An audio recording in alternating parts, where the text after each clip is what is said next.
Bonjour chers Ivoiriennes, bonjour chers Ivoiriens. Vous êtes avec le président Théophile Sokouaza, président de la 4e voie, la voie des sans-voix.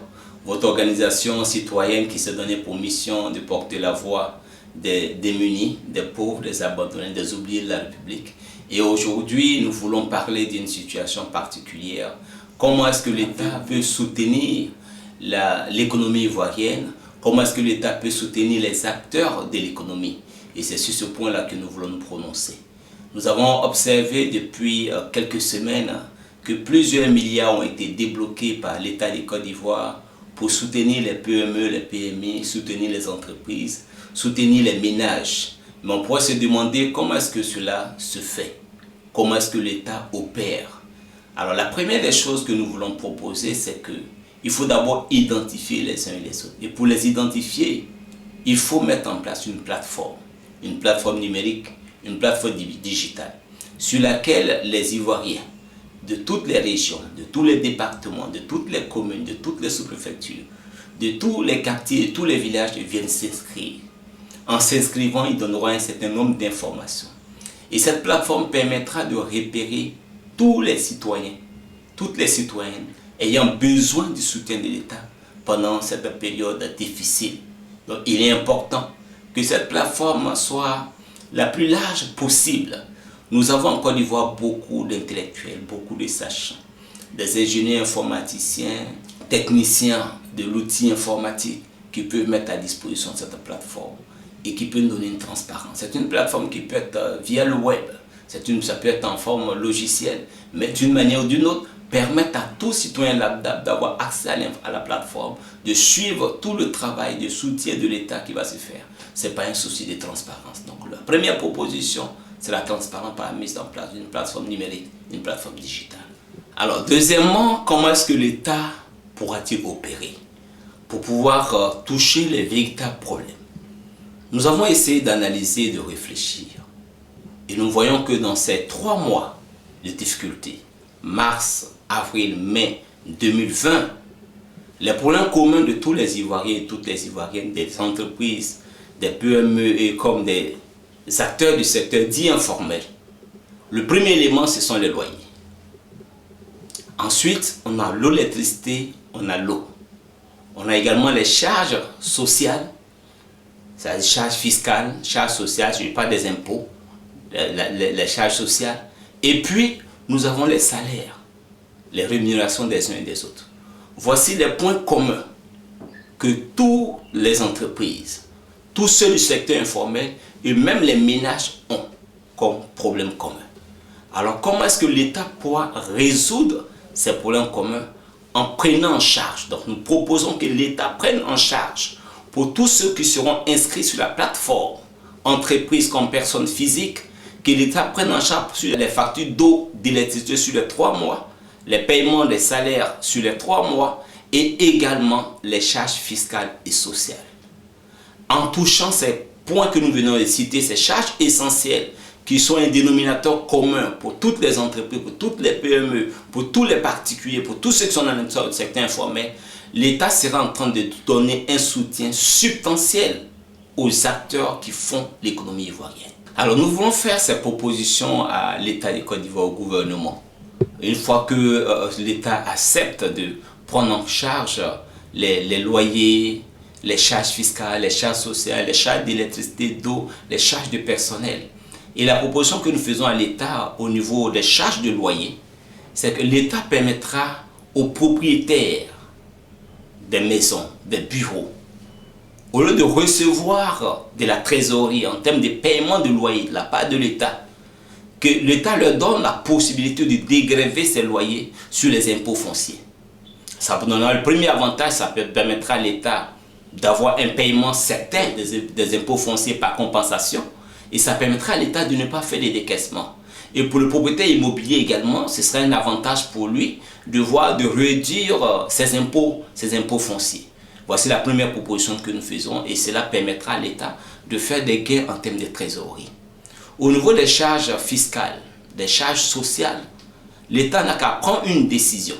Ce sont des charges qui vont directement dans les caisses de l'État. Donc pour le mois de mars, pour le mois de mai, d'avril et de mai, que ces 3 mois-là, que les entreprises, que les PME, les PMI produisent leurs déclarations fiscales et sociales, mais qui ne seront pas payées, suivies des trésoreries.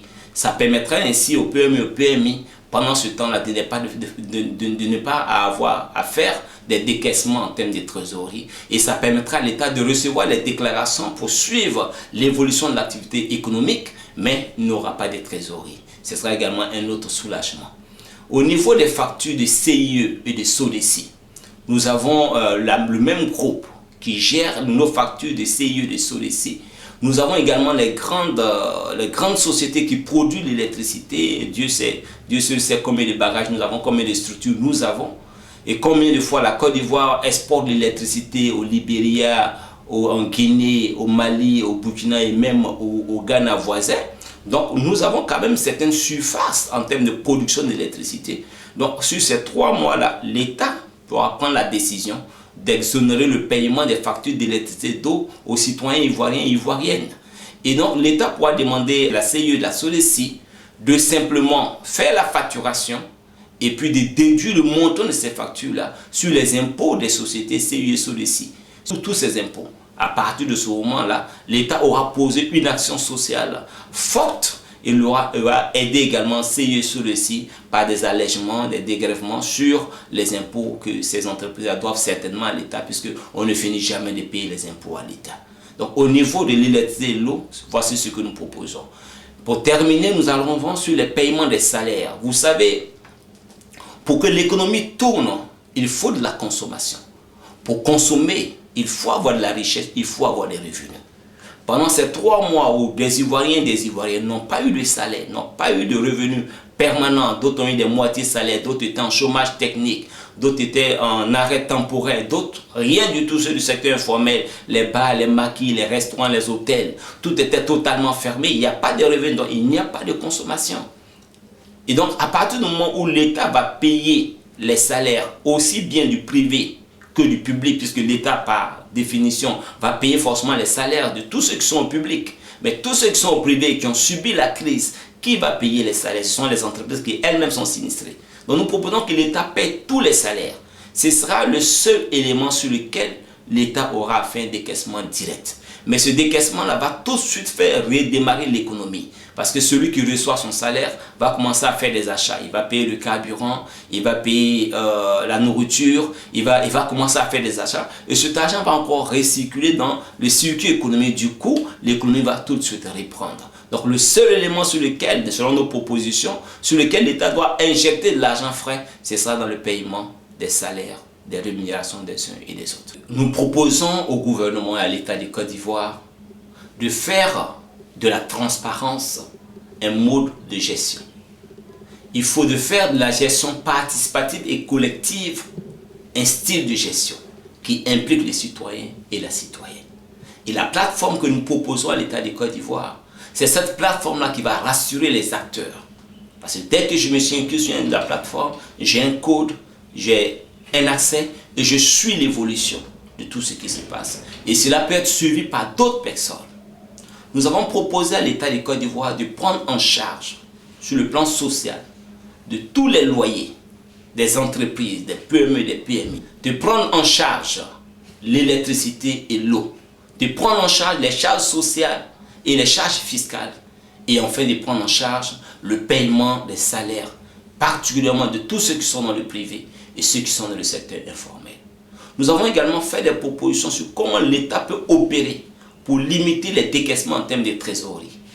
Et nous pensons que, avec ces différentes propositions mises en pratique, l'État de Côte d'Ivoire fera non seulement une action sociale forte pour soutenir les acteurs de l'économie ivoirienne, mais soutenir en même temps l'économie elle-même. Et je sais que tu es d'accord avec moi. Et parce que tu es d'accord, tu vas liker cette vidéo, tu vas la partager dans tous les groupes et tu vas aimer la page Majorité Silencieuse. Tu vas également aimer la page officielle du président Théophile Sekou-Ouattara. Merci et à bientôt.